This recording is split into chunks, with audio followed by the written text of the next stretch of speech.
fiery horse with the speed of light, a cloud of dust, and a hearty Hi-O Silver, the Lone Ranger.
Come back through the years and return with us to the wild and untamed West of old.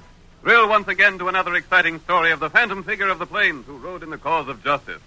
Listen to those silver-shod hoofs as they charge down the hard-packed roadbeds of yesteryear. The Lone Ranger rides again. Come on, Silver, old boy! That's it, old fellow! We're needed on the trail ahead! Hi-yo, Silver!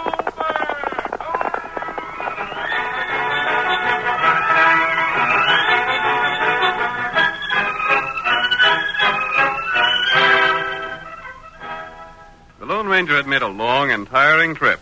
His horse Silver was in need of water. And so when the masked man neared the town of Needle Point and came within the sight of Amy Holcomb's home, he paused to remove his mask and disguise his face. Thus prepared, he approached the house. As our dramatic story begins, we hear him in conversation with Amy Holcomb. I'll ride on as soon as my horse is watered. So you don't aim to spend the night around town nowhere? No. Well, I won't ask no more questions. Sakes alive, I've asked a plenty, and that's the first one I got an answer to. Serves me right for being a curious old busybody. By the way, I don't suppose you heard of the Nashes, have you? I don't think so. I forgot you're a stranger. There's Panamint Nash and Lindy. She's his daughter. I haven't heard of them. There's a whole tribe of the Nash folks, but Panamint's the main one. He's the most ornery cuss that ever drawed a breath. Oh, I was going to tell you not to bother to ask him for no water. He wouldn't give it to you. He wouldn't? Nope. Like as not, you'll pass his place. It's just around the bend. Panamint is crippled, he is. Can't walk a step. That's too bad. It's his twisted soul that done it. It's fitting punishment for a man that ain't never lived as a white man should. He ain't no use for Needle Point folks.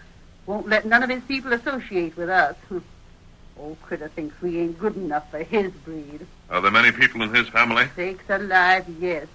Reckon there was 4 or 5 Nash men, and they all married and had families. And old Panamint, he's the boss of the lot. They all live in the Bend country. Of the whole kit and caboodle of them, Linda's the only one that's worth her salt. What has Panamint done that makes him so disliked? It ain't what he's done, stranger. It's what he ain't done. Oh? Keeping all his people close by him there, never letting none of them come around here.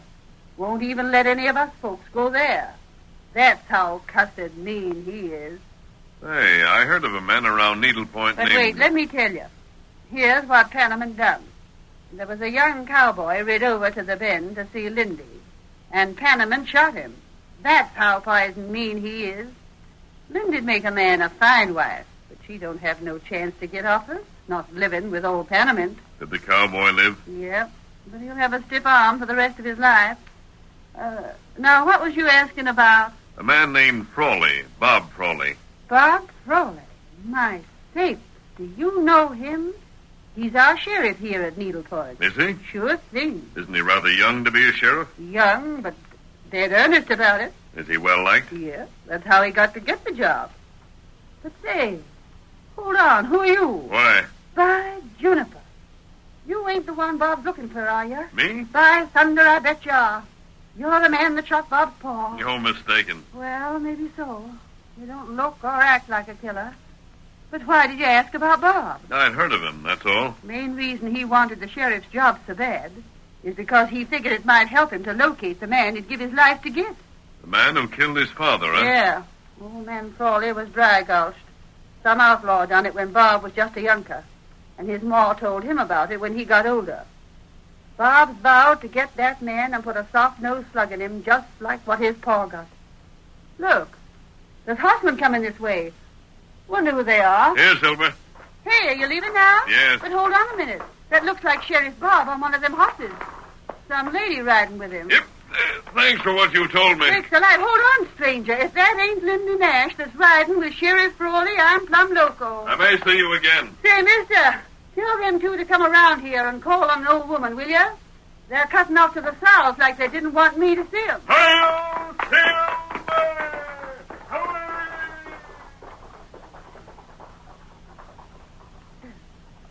My sakes alive. He called that horse Silver. I wonder. Doggone, it can't be. Silver. I wonder.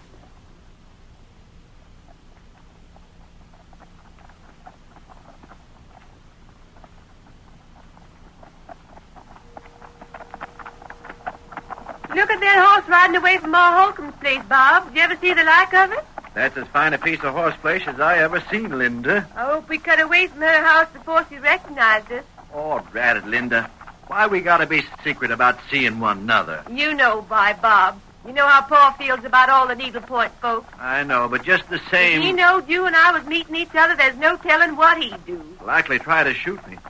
Linda, why don't you let me call on him? No, Bob, no. You've got to promise not to. I bet if you let me call on the old fire eater and talk the thing out, I'd get him to say we could be married. No, not yet, Bob. Maybe someday, but not now. Blast it. You know Pa's ideas. He's vowed that none of the Nashes will ever leave the bend. What's his crazy idea anyhow? What's he got against the Needlepoint folks? I don't know, Bob, but if he ever found out I was seeing you, there's no telling what he'd do. He'd like to take a horsewhip. I'd like to see him try it. He's just as set in his ways as you are in yours. Now I've got to go. You better turn back here. We're getting into the Bend country. If it wasn't that I'd pledged my maw to square accounts for Pa, Don't say it, Bob. All right. There's one thing I never could understand about your vow, Bob. I'd rather not talk about it. Well, how will you know the killer when you find him? I'll know him. So long ago, you wasn't much more than a baby when it happened. I know I'll find him someday, Linda. He's still alive, I know he is. I'll find him. Years ago, he went by the name of Wildcat, and someday I'll trace him down by that old nickname. Wildcat? Well, Linda, what's the matter? Wildcat. Did you ever hear of him? Tell me more about him, Bob. Well, I don't know much about him, but someone, I don't know who, told Ma the killer's left-handed and walks with a limp. Left-handed and called Wildcat. I've been investigating every left-handed man I hear about, and someday, honey, I'll carry out one of my vows. One of them? Well, the second one is to marry you. Oh. Bob, I gotta leave you here. You go back to Needleport. I'm heading for the Bend. Get up. Get up there.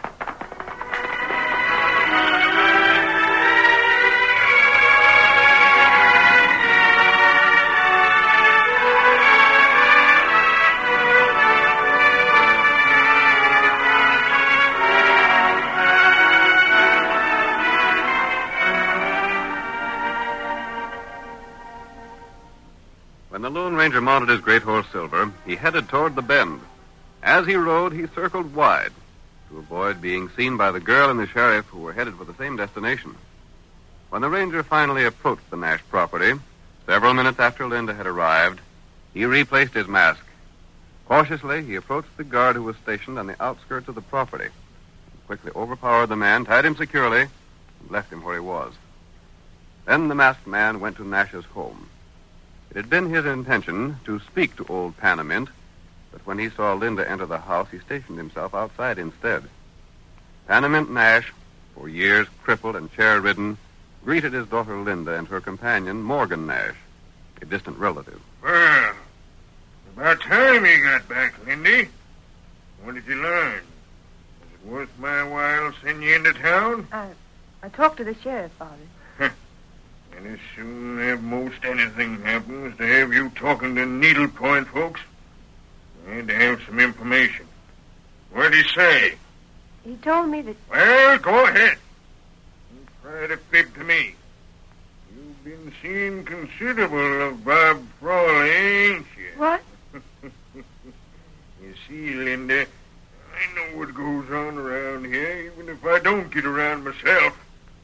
Your cousin Morgan there told me about you two meeting. Morgan, you... Well, what are you going to do about it, Lindy? You sneaking coyote carrying tails. I hate the sight of you. That'll do, girl. You needn't get so uppity, Lindy. I said keep quiet. See, I had a reason in sending you to talk to Bob Frawley. He'd tell you anything you wanted to know. And I reckon he did. He's still hunting for the man that killed his father, ain't he? Yes, he is. Well, go on. Tell me some more. You don't know the man's name. Don't, huh? What else did he tell you? Pa, I can't tell you. Go on, speak up now. I'll send Morgan and a couple of the other boys to get him. I'd like to drill Bob Frawley. If it wasn't for him, maybe Lindy would like me. I wouldn't marry you if you were the last man alive. Speak up now. What did Frawley say? The only thing he knows about the man is he used to be called Wildcat. Wildcat, huh? Well, go on. That's all, Pa. Go on. He's a little lame and he's left-handed. Left-handed. That don't mean nothing. I'm left-handed, too. But he said the man who shot his father was nicknamed Wildcat. Well, what about it? That rifle hanging over the mantel has the name Wildcat carved on the stock. I know it. What about it? Is that your rifle? What if it is? I couldn't believe it of you, Pa, that you'd shoot a man from ambush. Bob Frawley's father was Dry Gulch. I ain't said I shot him. Anyhow, if I did, what would you do about it? I'd run off, that's what I'd do. I'd leave here forever. He's fixing to leave here someday anyhow, Uncle Panamint. That wouldn't surprise me none. He's not telling the truth, Pa. Oh, yes, I am. You're fixing to run off and marry that good-for-nothing sheriff. He's not good for nothing. He's the best sheriff this county's ever seen. You see, Uncle Panamint? You see how she comes to his defense? Yeah. If she thinks enough about him, she's likely to turn on me and try and tell him I'm the one shot his pa. I believed it of you, Pa. Never mind. Morgan, Yeah? we ain't going to take no chances on her running away. No, wouldn't be good sense to. What are you going to do? Morgan, take Lindy to her room, lock the door, and bring the key to me. You can't keep me a prisoner. We'll do it for the time being. Maybe when you're set free, you won't be seeing no more of Bob Frawley. Come on, Lindy. Let go of me. Come on. Hurry up, Morgan, and get back here to me. I got something I want to speak to you about. I'll be right with you, Uncle Panamint. You won't be sorry for this.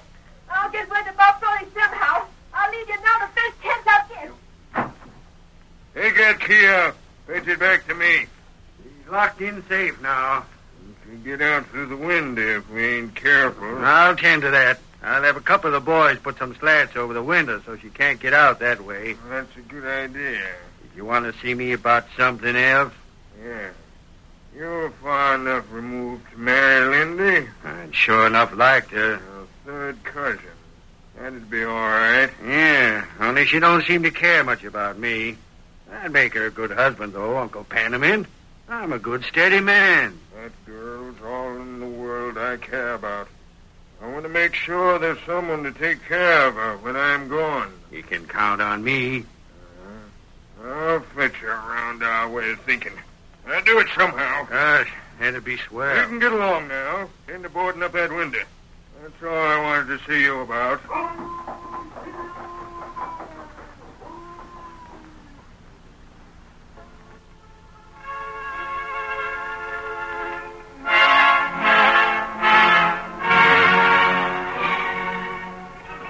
The curtain falls on the first act of tonight's thrilling Lone Ranger drama.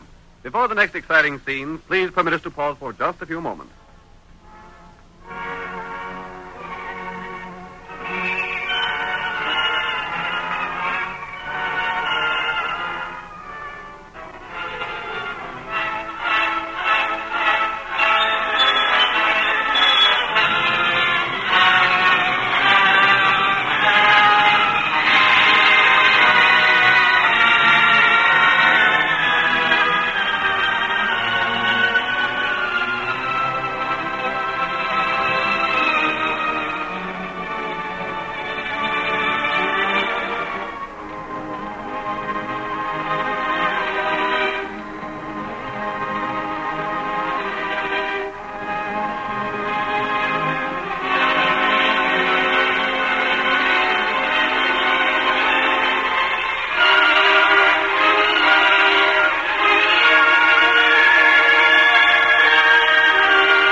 Now continue our story.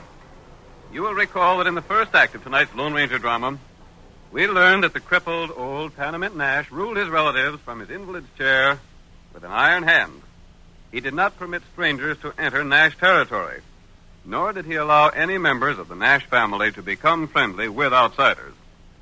The Lone Ranger learned that Linda Nash, Panamint's daughter, was interested in Bob Frawley, in spite of her father's objections. Bob, sheriff of the county, had dedicated himself to one purpose in life, to get the man who had killed his father years before. As our story continues, we see the masked man pulling the great horse Silver to a stop in a small, well-concealed camp. Tonto, his faithful Indian companion, comes out to meet him. Silver. Tonto, I learned quite a bit about this Nash affair. That's good. I think Bob Frawley is going to find the man who killed his father. Who killed him? Frawley's never seen the inside of the Nash home. If he did, he'd find a rifle on the wall. A rifle with the name Wildcat carved in the stock. That name feller who killed Frawley? Yes.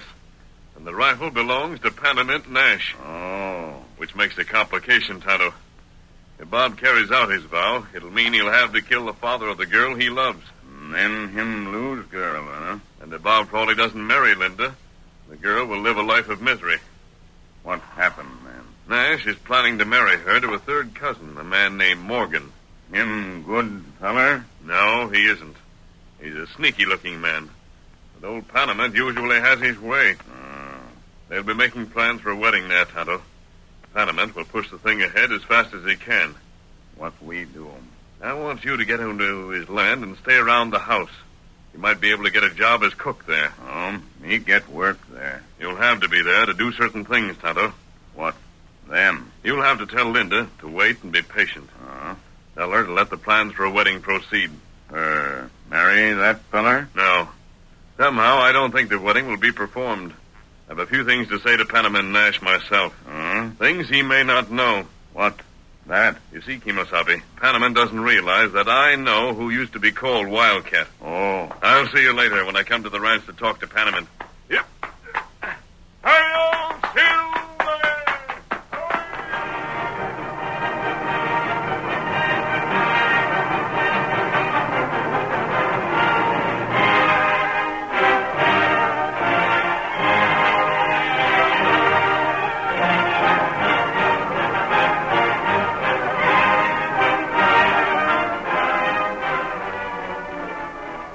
Tonto spent 10 days at the ranch, during which time he carefully noted everything he observed. And then, when he'd gathered the information needed, he met the Lone Ranger one evening and made his report, told him everything that had happened concerning the wedding. We hear the ranger now as he walks across the porch and opens Panamint Nash's door. What the? Nash, I want to speak to you. Put down that gun. So you think them guns you're holding will stop me, huh? Well, they won't. Maybe you'll drill me. Before I breathe my last, I'll get you. Don't draw that trigger. I'm here to talk about the wedding. What? Yes. What's the mask to do with wedding talk? Lower the gun, Nash. The sheriff is looking for a man who used to be called Wildcat. Huh? And what about it? That rifle over the mantel belonged to Wildcat. It did?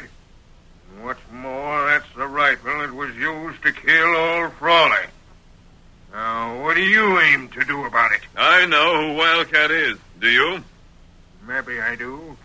I ain't saying. Very well. In case you don't, I'll tell you. And I'll prove everything I say.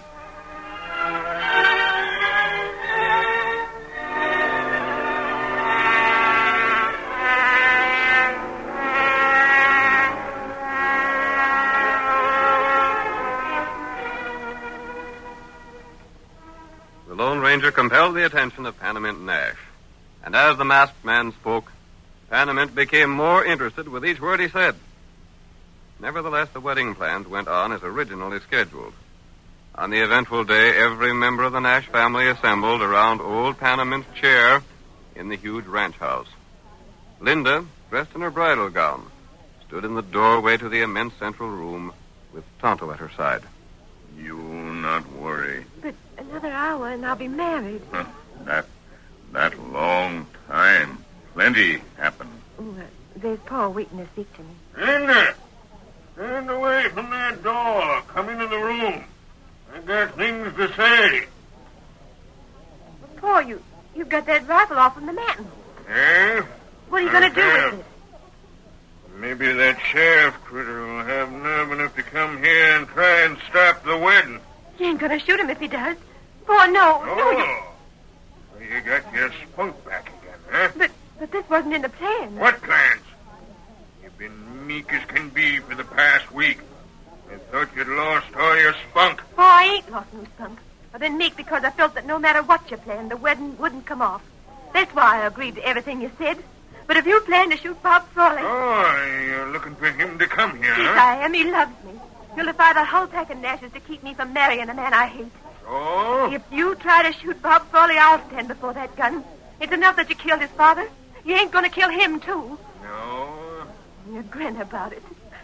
Oh, Paul, I don't know why I don't hate and despise a man like you. Don't you? I haven't so far. There's something that seems to tell me that I just won't believe you killed Bob's father till you confess it. Mm-hmm. But if you shoot Bob, Hey, Oh, Bob! Well, Frawley, I heard about this wedding. Bob, look out. He's going to use that rifle on you. You better not. you got a sight of nerve to come here, Frawley. All right, maybe I have. You better let me have that rifle. Stand away from in front of me. I want to keep an eye on the door at the other end of the room.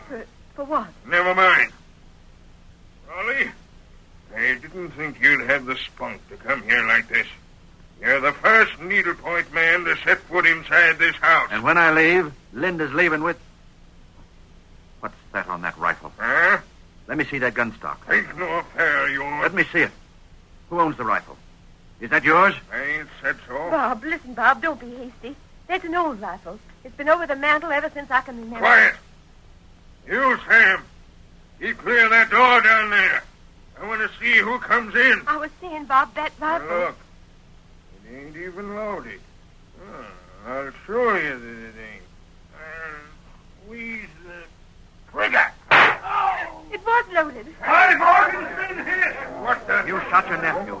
Morgan. Hit him right through the heart, Nash. It's a good thing there wasn't anybody else coming through that door, ain't it? You've killed the bridegroom, your own nephew. You don't seem a bit concerned. Say, I'd like to know if that was an accident or on purpose. Save your wind. But I'd like to know... See this here gun? See that wildcat on the gun stock? Yes. That's the gun that killed your pa. Did you shoot him? If you did, Panamint Nash, I'll put a bullet right between your eyes. I'll show you... No, Bob, don't. Please, he's my father. I don't care who he is. My father was dry gulched, shot from behind. And I... Shut up. All right. Let me talk. Your father and me was the best of friends. I know it. I never dreamed that you'd be I the was one. with your old man when he fell. The shot that killed your pa was aimed to kill me. It was. Yeah. There wasn't no use me telling that before now. Nobody would believe it. You knowed I was with your pa when he fell, you'd have come accusing me years ago, just like you're doing now. Yeah. Then it wasn't you, Paul. No, it wasn't. It was some one of the Nash men that fired that shot. And he wanted to get me. He wanted to kill me for my cash. You know who it was? I know now, but I didn't at the time. Who? Let me get to it in my own time, boy. I've got a story to tell. Go on, Paul. I swore at the time I'd get the critter that killed my best friend. The ornery coyote that aimed to kill me. I was the only one in the whole Nash tribe that had any money. I left a will dividing it among them. Well, when I knowed one of them was gunning for me from the Arroyo, I figured to bring the whole pack of them here to live together. That was years ago. And just before you was born, Linda. It took time to round the whole tribe up, but I done it. I kept 'em broke. I give 'em orders and kept them orders followed out. I kept 'em all here where I could watch 'em. Gosh.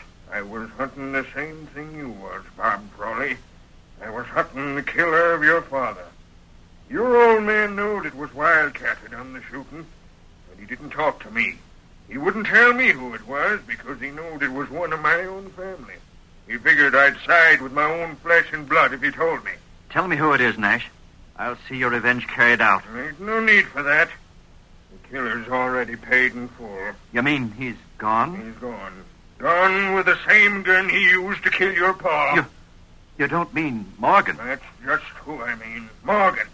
That gun with Wildcat burned into the stock was Morgan's rifle. But you was going to have me marry There's him. a different reason for that, honey. I know you cared a lot about Bob Frawley, but I didn't know how much he cared for you. Then you never intended having the wedding go through? I intended to stop it just as I done. When you come in after seeing Bob here and told me the name of the murderer was Wildcat, I knew right off who the killer was. Oh. So'd Morgan. He stood right here in the room while you were telling me, but you didn't note his face. You was watching me too close. But I thought you was the one, Pa. Oh, And gosh, Morgan, he figured I didn't know he was gunning for me when he killed Frawley. That's why he weren't worrying. You see, he threw the suspicion for the killing on me by telling your ma, Bob, that the killer was left-handed and walked with a limp. See here, Nash. Do you mean this whole wedding was just a put-up job to... To see if you had spunk enough to get the girl you loved before she married a man she didn't care for. I'm here. Well, all right. What are you going to do about it? I'm going to marry Linda. It's about time you talk like that. And you, Linda, it's about time you got some spunk back in you. You know, Pa, I never did lose my spunk. Well, then you sure did a fine piece of acting these last few days. I was most broke up seeing how you kowtowed to everything I said. Sure I did. Because the engine told me how to act. I wasn't worried a minute about having to marry Morgan Nash. The I engine? reckon that must have been Tonto. Do you know him? I know his masked partner. It was him that come and told me to get here and get my girl. Yeah, the masked man. Well, I don't know who he is, but he seemed to know that things needed doing. And to think I was ready to shoot him for busting in on me like he done.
The story you have just heard is a copyrighted feature of the Lone Ranger Incorporated.